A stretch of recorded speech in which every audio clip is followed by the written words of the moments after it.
Cullen, Avon. She woke up confused, naked, angry, scared. Said her name was Sharael Maldine, claimed to be of the White Circle. She thought I was Lork's son, thought the man in the chair was Lork Avon. She kept asking questions, accusing, pressing, until she finally snapped and cast some kind of spell, bound the cellar door shut with nothing but words. That's when I realized she wasn't acting. She said she'd been asleep for 200 years, that Lork must have used a stasis spell to save her. I still didn't want to believe it. Not until she found the amulet. Hers, just like mine, only newer, brighter, different. When she held it, she broke. The White Circle is gone. The world she knew is dust, and she's the only one left to remember it.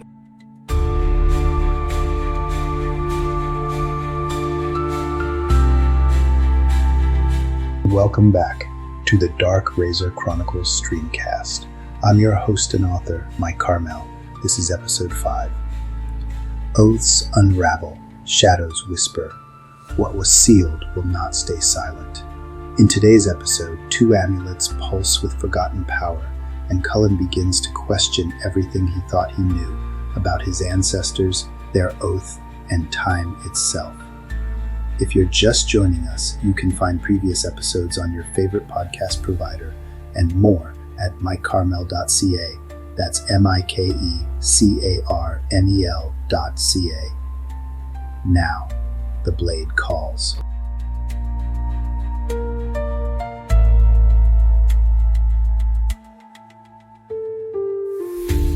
I look at her. Sharael, I think she said. Tears slip down her cheeks, unchecked. Squatting beside her, I reach for the amulet she holds, and she lets me take it without resistance. Turning it over in my hand, I could mistake it for the one in my pocket, nearly identical right down to the delicate scroll work on each chain link. Identical, but for 3 things. The first is the most striking. The gem glows far brighter than mine. The second is a small dark bubble floating just beneath the gem's surface. And the third, it looks newly made, untouched by time. Frowning, I pull my own amulet from my shirt pocket, unwrapping it from the handkerchief. A bright red light spills out, far more intense than I remember. How is this possible?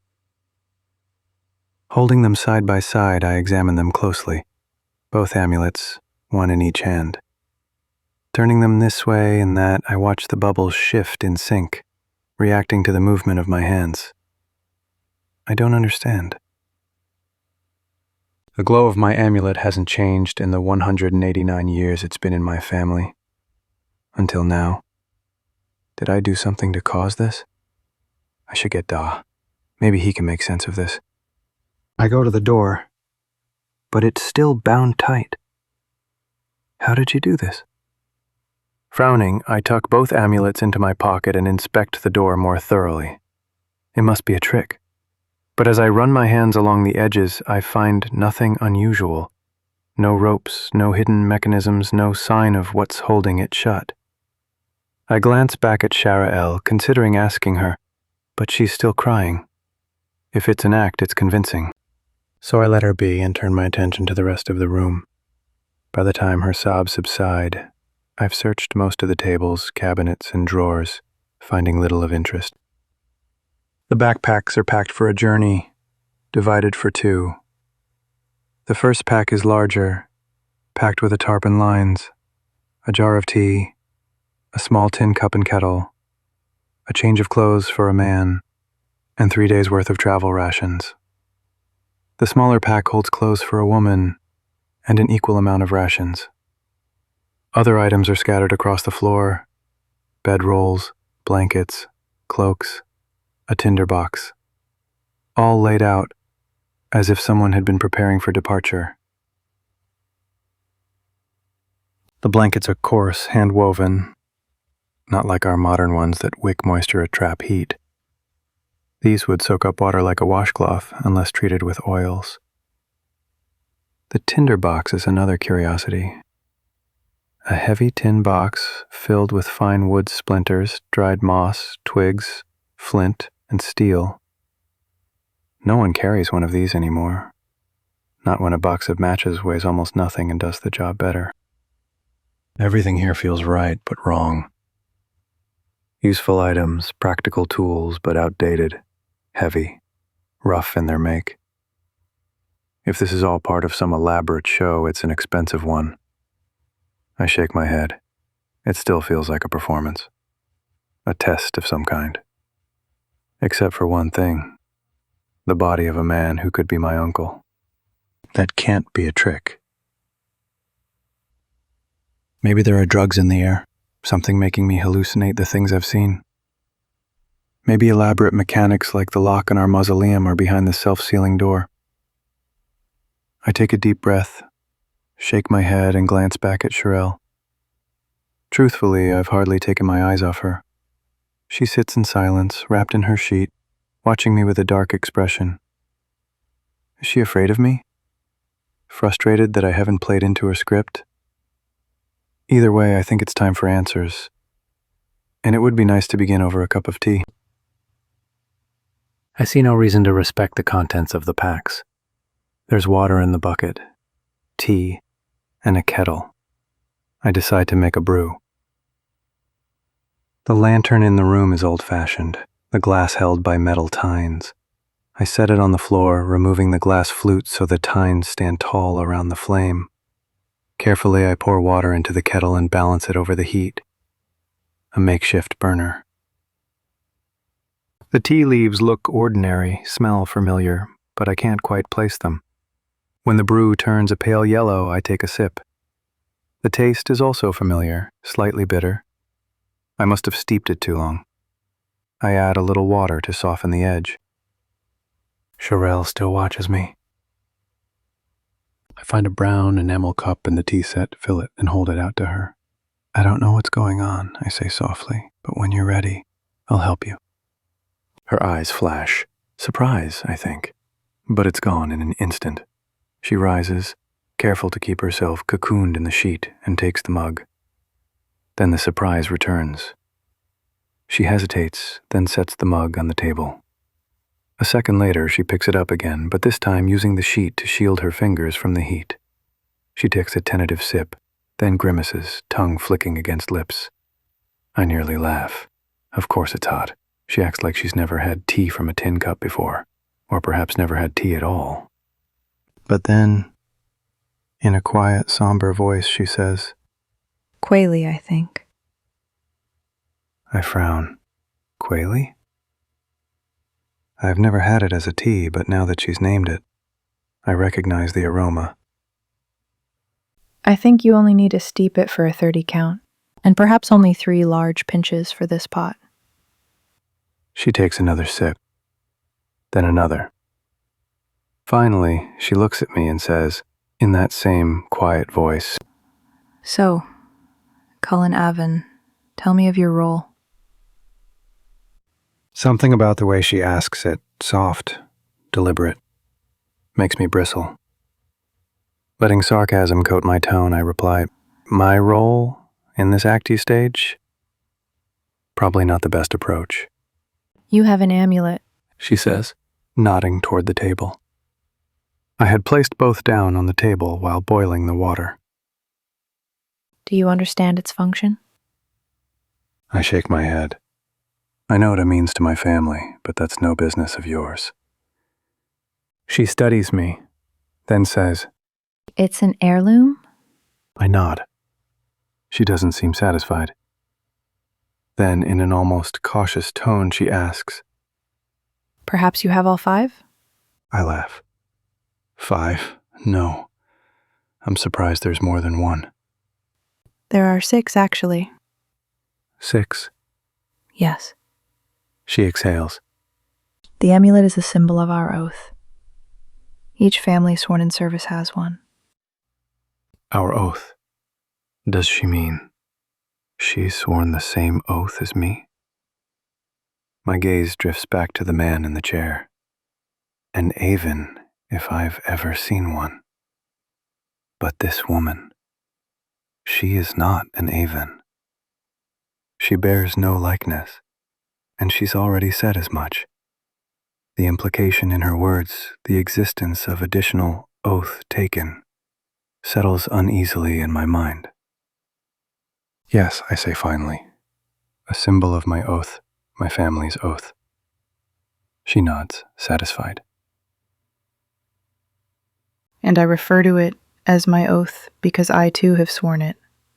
And though I might know more, it does not lessen the gravity of the role you fill. I narrow my eyes.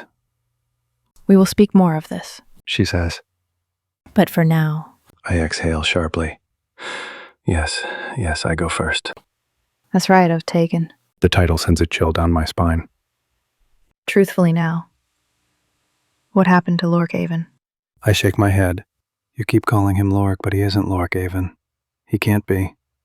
And why not? Why not? I let out a sharp breath. Because Lorcaven has been missing for 200 years. We've been through this. He's my ancestor. Yes, we've been through this. Her voice is steady. And you keep saying the same thing. She steps closer. This is important, Cullen. Tell me the truth. Swear it to me. Are you oath taken? I hesitate. What is she asking me to swear to? Yes, my family and I have sworn an oath, but is that what she expects? And what right does she have to ask? I stare down at the 2 amulets on the table. Well? She presses.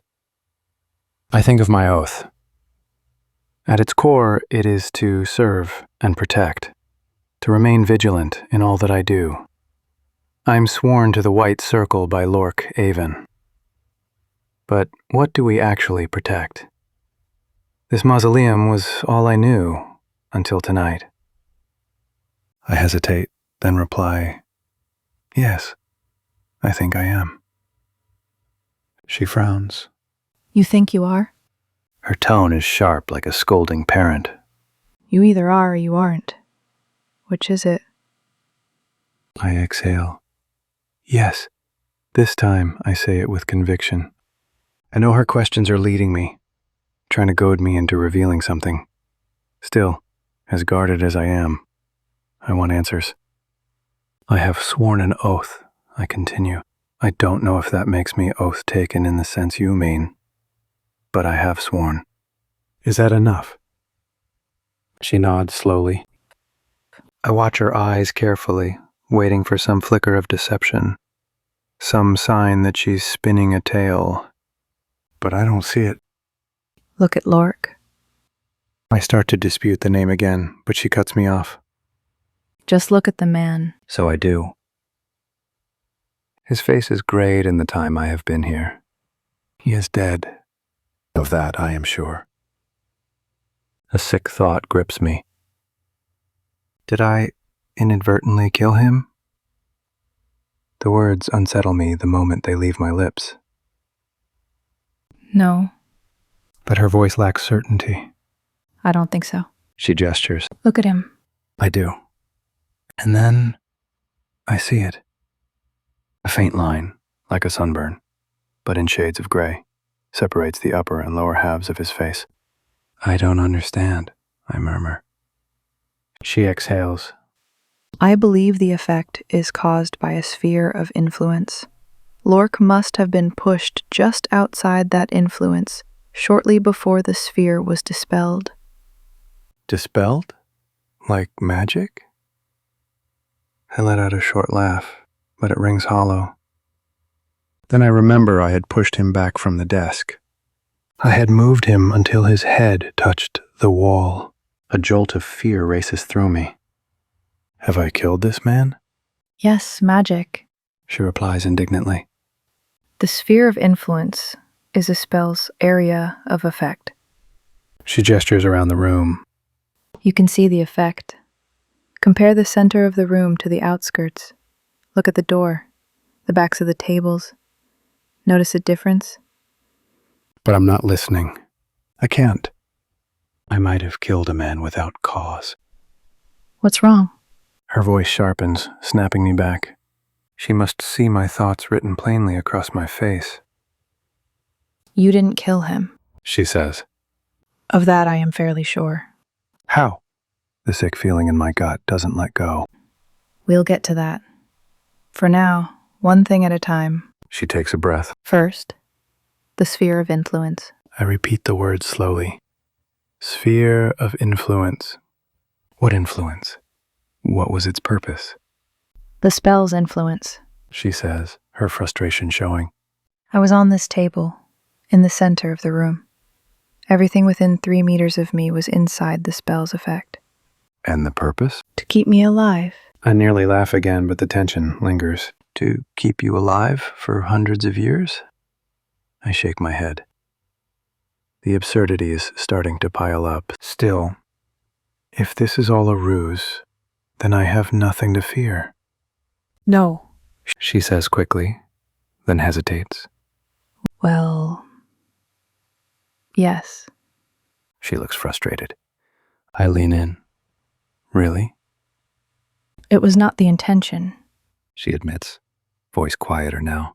But it seems it happened. I exhale. I find this all very hard to... I stop. She pulls the sheet from her shoulder. My eyes fix on the scar. How did you get that?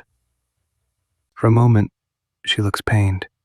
Is she remembering the injury, or is she crafting her story? The scar is long, jagged, pink and puckered, 2 fingers wide. It runs from her collarbone to the top of her breast. She whispers. I was wounded. Badly, yes. That much is clear. My question is, how? A sword blow. She says. A sword blow? My disbelief sharpens. I step forward, and she takes a hesitant step back. Not wanting her to think I mean harm, I hold my position. I gesture to the scar. This looks like it was made by a blunt weapon. She stiffens. You see how the scar is thick and crooked? I continue. Your flesh was torn, not cut. I shake my head. A sword would have made a clean wound, a straight line. I narrow my eyes. I can't imagine how this injury was made. Regardless. She continues, her voice tight with frustration. Whether by sword or not, you can't dispute that I was injured. At some point in your life, I'm sure, I reply. Perhaps it's just a surface scar. Her jaw clenches, venom flashing in her eyes before she turns away. Without another word, she drops the sheet to her waist, exposing her back. The same jagged scar runs down between shoulder blade and spine. This time I reach out, my fingers brushing lightly over the puckered flesh, then plucking at the edges with a gentle touch. It's real. Not some clever bit of stagecraft, not a deception. She pulls the sheet back over her shoulder and faces me once more. I believe Lork used a Tempus Haberi spell as a last resort.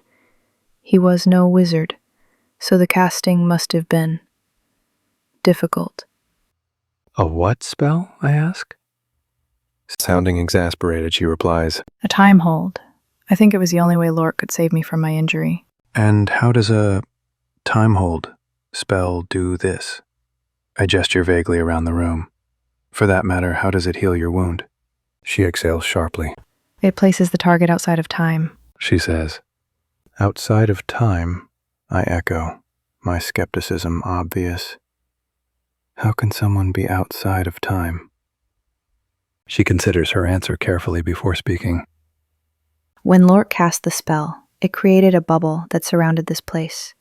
Inside that bubble, the passage of time is slowed. Slowed how? The more I press for details, the more likely she is to trip up. Time is just a definition. There's nothing tangible about it.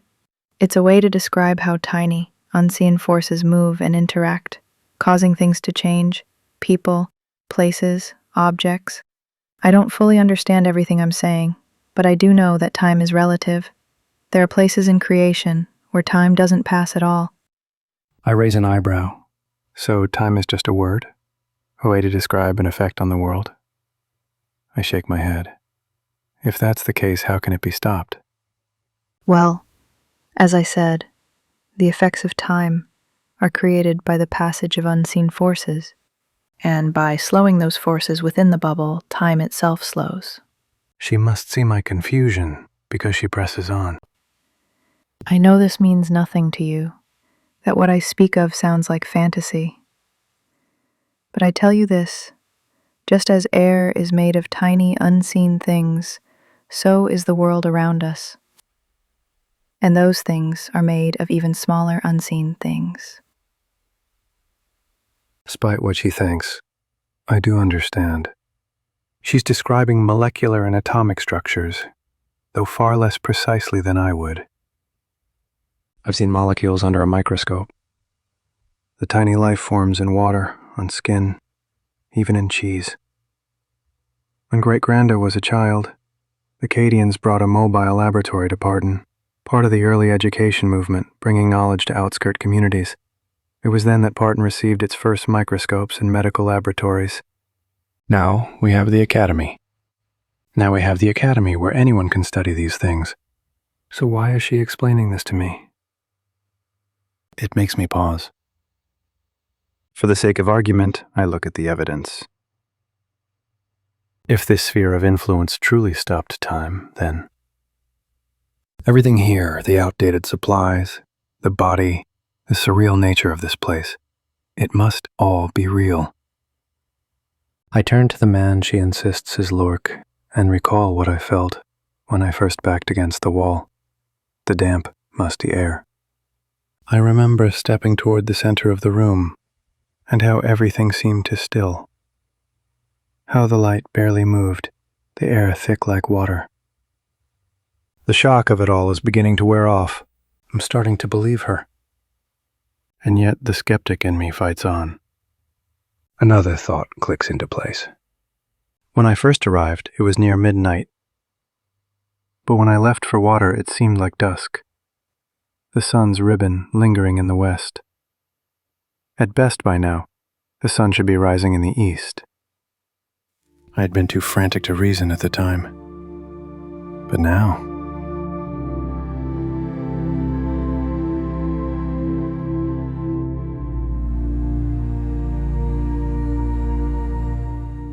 That was episode 5 of the Dark Razor Chronicles streamcast.